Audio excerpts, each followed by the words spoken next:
In the long history of finance, few names shine brighter than Morgan. Their rise wasn't smooth, it was a saga that stretched over centuries. From humble immigrant farmers, the Morgans climbed to the very top of global finance, reshaping America and the world economy. The beginning in the 1600s. The Morgans settled in Massachusetts as farmers and soldiers. For generations they worked hard and saved slowly, building a foundation. But the real turning point came with Joseph Morgan. Joseph wasn't satisfied with just stability. He ran coffee shops, hotels, invested in ships and railroads.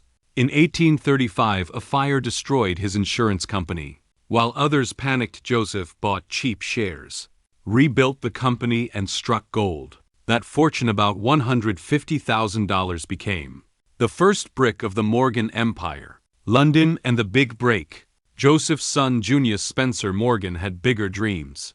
He moved to London, the world's financial capital, and partnered with legendary banker George Peabody. By 1860, Junius had founded JS Morgan Company, and soon after pulled off a massive French bond deal that made him one of the most powerful bankers in Europe. The Morgans were no longer just American immigrants. They had joined the ranks of the Rothschilds and the Barings. Enter J.P. Morgan. But the man who turned the family into legends was John Pierpont Morgan. As a young man, he bet on a shipload of coffee in New Orleans. When prices soared, he made a fortune and a name for himself. During the Civil War, he profited from gold.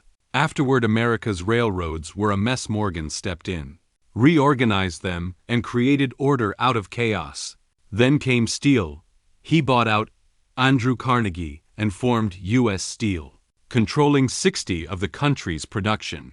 He also backed Thomas Edison, helping to create General Electric. By the end of the 19th century, Morgan's influence touched nearly every corner of American industry. The financial king. But Morgan wasn't just building wealth, was saving the system.